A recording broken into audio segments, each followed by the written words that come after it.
Test 4. You will hear a number of different recordings and you will have to answer questions on what you hear. There will be time for you to read the instructions and questions, and you will have a chance to check your work. All the recordings will be played once only. The test is in 4 sections. At the end of the test, you will be given 10 minutes to transfer your answers to an answer sheet. Now turn to Section 1.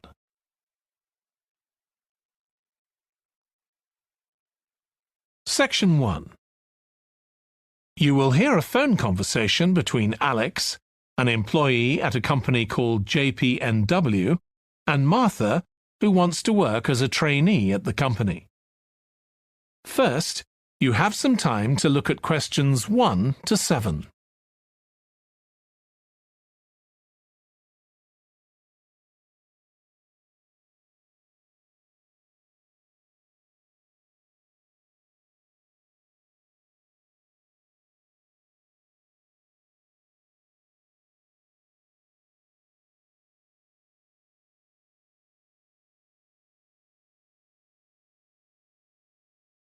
Now we shall begin.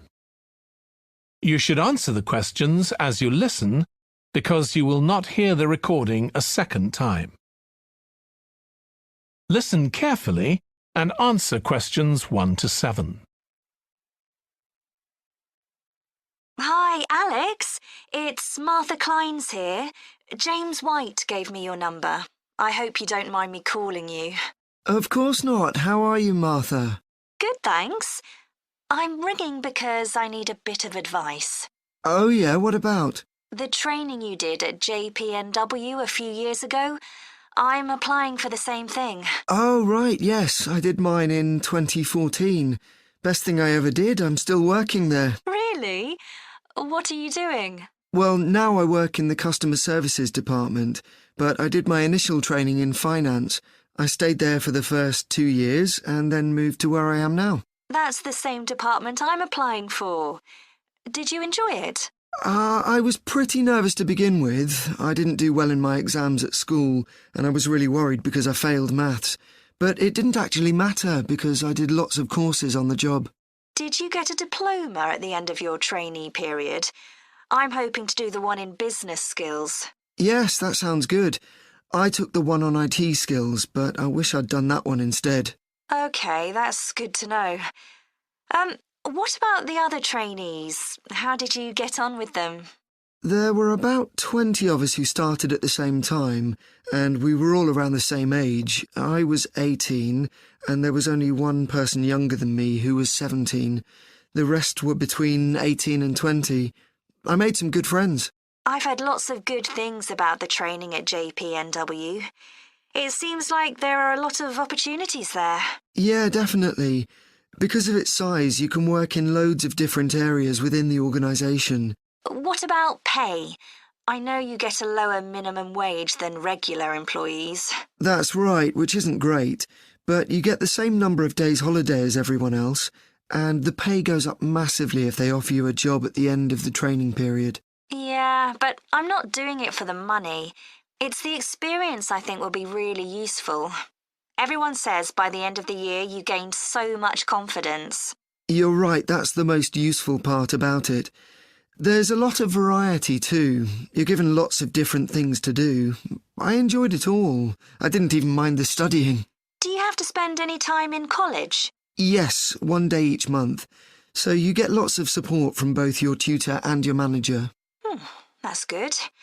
And the company is easy to get to, isn't it? Yes, it's very close to the train station, so the location's a real advantage. Before you hear the rest of the phone conversation, you have some time to look at questions 8 to 10.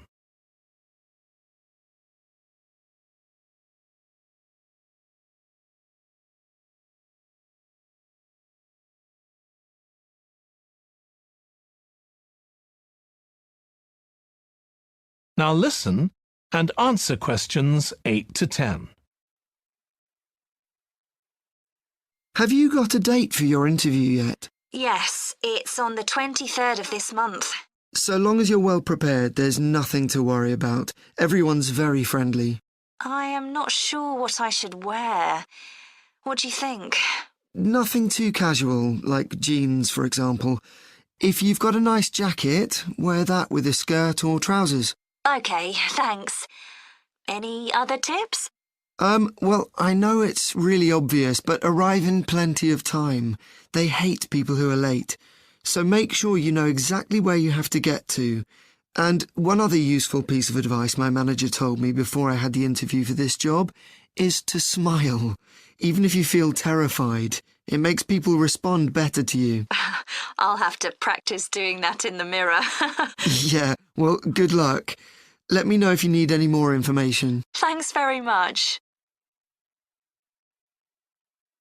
That is the end of section 1.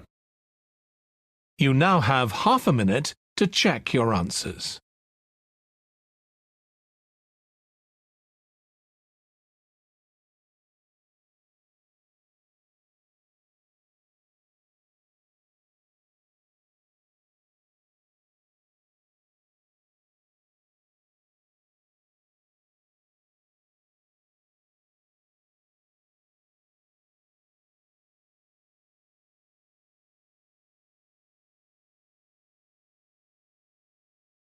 Now turn to section 2.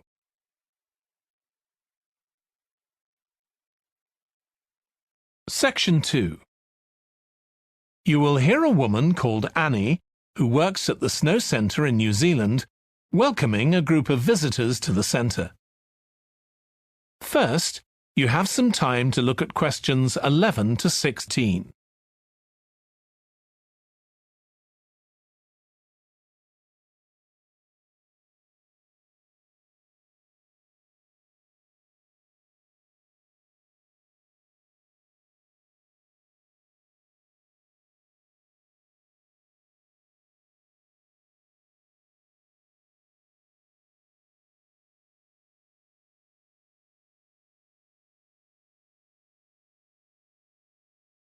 Now listen carefully and answer questions 11 to 16.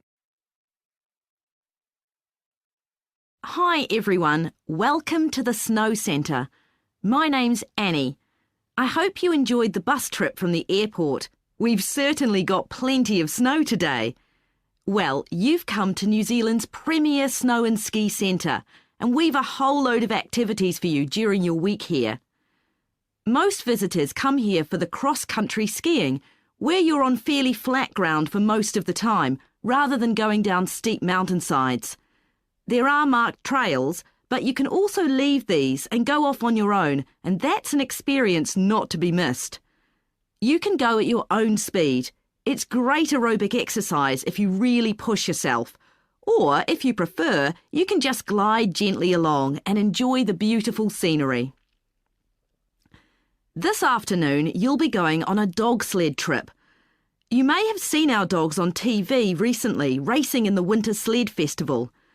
If you want, you can have your own team for the afternoon and learn how to drive them, following behind our leader on the trail. Or if you'd prefer, you can just sit back in the sled and enjoy the ride as a passenger. At the weekend, we have the team relay event, and you're all welcome to join in. We have a local school coming along, and a lot of the teachers are taking part too. Participation rather than winning is the main focus, and there's a medal for everyone who takes part. Participants are in teams of 2 to 4, and each team must complete 4 laps of the course. For your final expedition, you'll head off to Mount Frenna wearing a pair of special snowshoes which allow you to walk on top of the snow. This is an area where miners once searched for gold, though there are very few traces of their work left now. When the snow melts in summer, the mountain slopes are carpeted in flowers and plants. It's a long ascent, though not too steep, and walkers generally take a couple of days to get to the summit and return. You'll spend the night in our hut halfway up the mountain. That's included in your package for the stay. It's got cooking facilities, firewood and water for drinking. For washing, we recommend you use melted snow, though, to conserve supplies. We can take your luggage up on our snowmobile for you for just $10 a person. The hut has cooking facilities, so you can make a hot meal in the evening and morning, but you need to take your own food. The weather on Mount Frenna can be very stormy. In that case, stay in the hut. Generally, the storms don't last long. Don't stress about getting back here to the centre in time to catch the airport bus. They'll probably not be running anyway. We do have an emergency locator beacon in the hut, but only use that if it's a real emergency, like if someone's ill or injured. Before you hear the rest of the talk, you have some time to look at questions 17 to 20.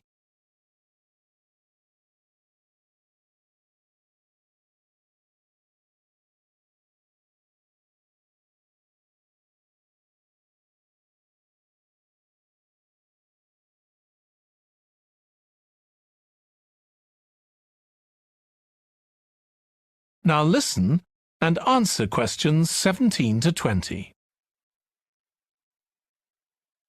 Now, let me tell you something about the different ski trails you can follow during your stay here. Highland Trail's directly accessible from where we are now. This trail's been designed to give first-timers an experience they'll enjoy regardless of their age or skill, but it's also ideal for experts to practice their technique. Then there's Pine Trail. If you're nervous about skiing, leave this one to the experts. You follow a steep valley looking right down on the river below. Scary! But if you've fully mastered the techniques needed for hills, it's great fun. Stony Trail's a good choice once you've got a general idea of the basics. There are 1 or 2 tricky sections, but nothing too challenging. There's a shelter halfway where you can sit and take a break and enjoy the afternoon sunshine. And finally, Losers Trail. This starts off following a gentle river valley, but the last part is quite exposed, so the snow conditions can be challenging. If it's snowing or windy, check with us before you set out to make sure the trail's open that day. Right, so now if you'd like to follow me, we'll get started. That is the end of section 2.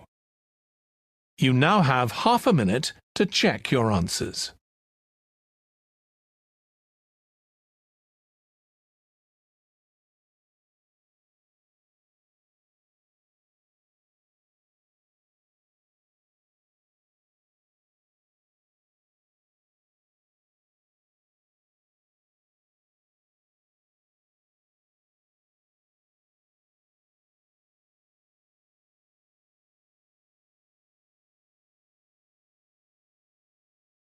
Now turn to section 3.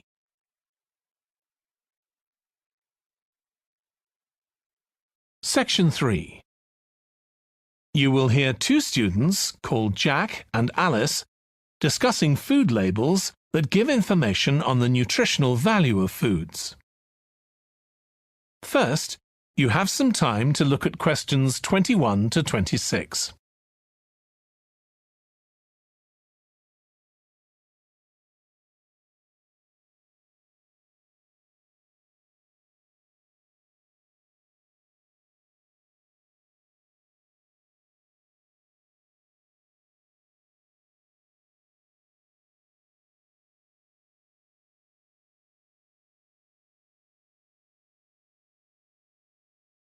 Now listen carefully and answer questions 21 to 26. I've still got loads to do for our report on nutritional food labels. Me too. What did you learn from doing the project about your own shopping habits? Well, I've always had to check labels for traces of peanuts in everything I eat because of my allergy. But beyond that, I've never really been concerned enough to check how healthy a product is. This project has actually taught me to read the labels much more carefully. I tended to believe claims on packaging, like low in fat. But I now realise that the healthy yoghurt I've bought for years is full of sugar, and that it's actually quite high in calories. Ready meals are the worst. Comparing the labels on supermarket pizzas was a real eye-opener. Did you have any idea how many calories they contain? I was amazed. Yes, because unless you read the label really carefully, you wouldn't know that the nutritional values given are for half a pizza. When most people eat the whole pizza. Not exactly transparent, is it? Not at all. But I expect it won't stop you from buying pizza. Probably not, no. I thought comparing the different labelling systems used by food manufacturers was interesting. I think the kind of labelling system used makes a big difference. Which one did you prefer? I liked the traditional daily value system best, the one which tells you what proportion of your required daily intake of each ingredient the product contains. I'm not sure it's the easiest for people to use, but at least you get the full story. I like to know all the ingredients in a product, not just how much fat, salt and sugar they contain. But it's good supermarkets have been making an effort to provide reliable information for customers. Yes. There just needs to be more consistency between labelling systems used by different supermarkets, in terms of portion sizes, etc. The labels on the different brands of chicken flavour crisps were quite revealing too, weren't they? Yeah. I don't understand how they can get away with calling them chicken flavour when they only contain artificial additives. I know. I'd at least have expected them to contain a small percentage of real chicken. Absolutely. I think having nutritional food labelling has been a good idea, don't you? I think it will change people's behaviour and stop mothers, in particular, buying the wrong things. But didn't that study kind of prove the opposite? People didn't necessarily stop buying unhealthy products. They only said that might be the case. Those findings weren't that conclusive, and it was quite a small-scale study. I think more research has to be done. Yes, I think you're probably right. Before you hear the rest of the discussion, you have some time to look at questions 27 to 30.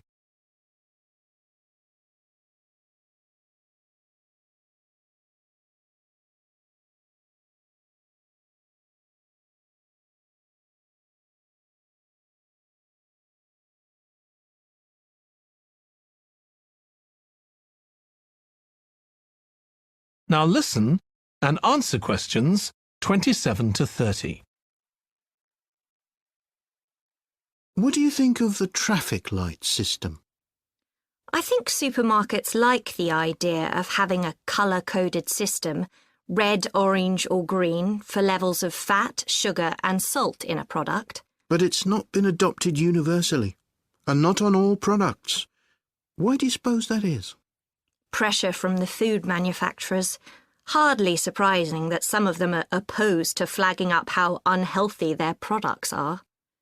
I'd have thought it would have been compulsory. It seems ridiculous it isn't. I know. And what I couldn't get over is the fact that it was brought in without enough consultation. A lot of experts had deep reservations about it. That is a bit weird. I suppose there's an argument for doing the research now when consumers are familiar with this system. Yeah, maybe. The participants in the survey were quite positive about the traffic light system. But I don't think they targeted the right people. They should have focused on people with low literacy levels, because these labels are designed to be accessible to them. Yeah.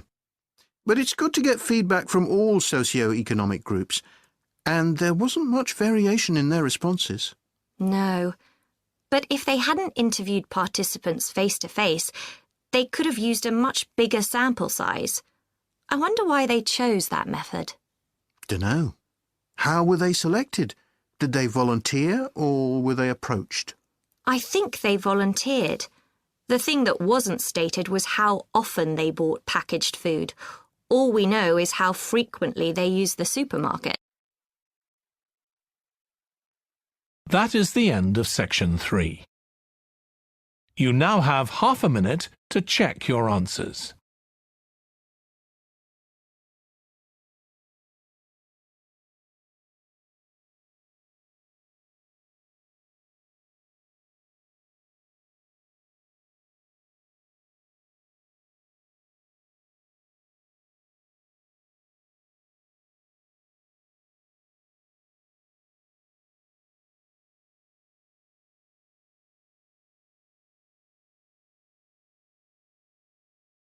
Now turn to Section 4.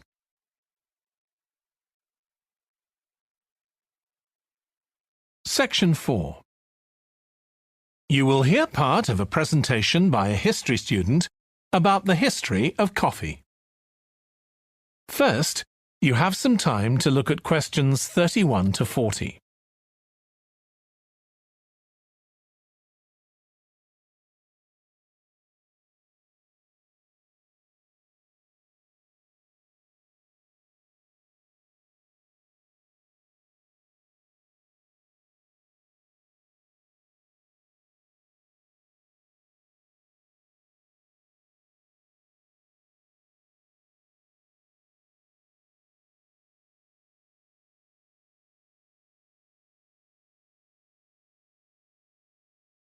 Now listen carefully and answer questions 31 to 40. In my presentation, I'm going to talk about coffee and its importance both in economic and social terms.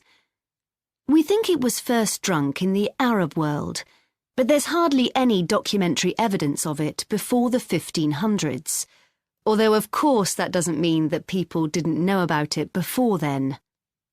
However, there is evidence that coffee was originally gathered from bushes growing wild in Ethiopia, in the northeast of Africa. In the early 16th century, it was being bought by traders, and gradually its use as a drink spread throughout the Middle East. It's also known that in 1522, in the Turkish city of Constantinople, which was the centre of the Ottoman Empire, the court physician approved its use as a medicine. By the mid-1500s, coffee bushes were being cultivated in the Yemen, and for the next 100 years, this region produced most of the coffee drunk in Africa and the Arab world. What's particularly interesting about coffee is its effect on social life. It was rarely drunk at home, but instead, people went to coffee houses to drink it. These people, usually men, would meet to drink coffee and chat about issues of the day. But at the time, this chance to share ideas and opinions was seen as something that was potentially dangerous. And in 1623, the ruler of Constantinople demanded the destruction of all the coffee houses in the city, although after his death, many new ones opened, and coffee consumption continued. In the 17th century, coffee drinking spread to Europe, and here too, coffee shops became places where ordinary people, nearly always men, could meet to exchange ideas. Because of this, some people said that these places performed a similar function to universities. The opportunity they provided for people to meet together outside their own homes and to discuss the topics of the day had an enormous impact on social life, and many social movements and political developments had their origins in coffeehouse discussions.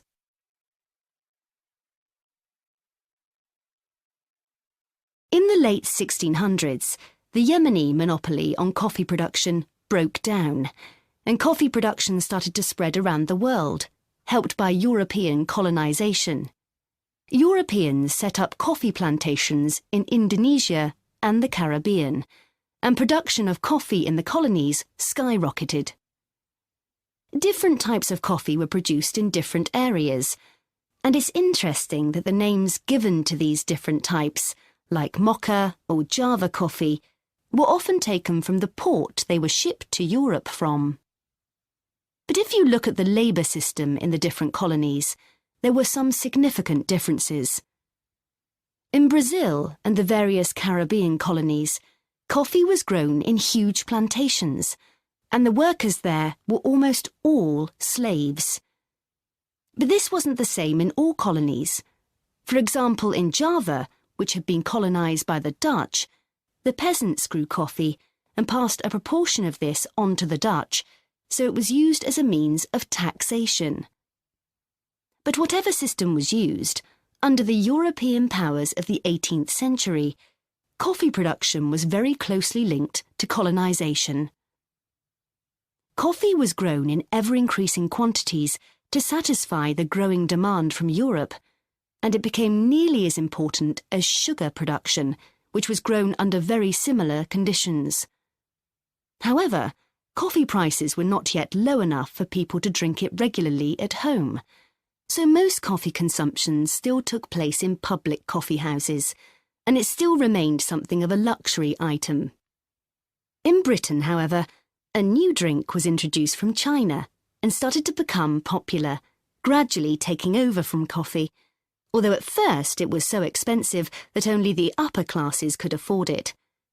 This was tea, and by the late 1700s it was being widely drunk.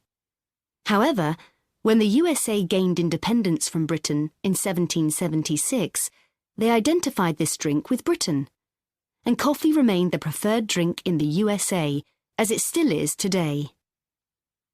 So, by the early 19th century, coffee was already being widely produced and consumed. But during this century, production boomed, and coffee prices started to fall. This was partly because new types of transportation had been developed, which were cheaper and more efficient. So now, working people could afford to buy coffee. It wasn't just a drink for the middle classes. And this was at a time when large parts of Europe were starting to work in industries. And sometimes this meant their work didn't stop when it got dark. They might have to continue throughout the night. So the use of coffee as a stimulant became important. It wasn't just a drink people drank in the morning for breakfast. There were also changes in cultivation. That is the end of section 4. You now have half a minute to check your answers.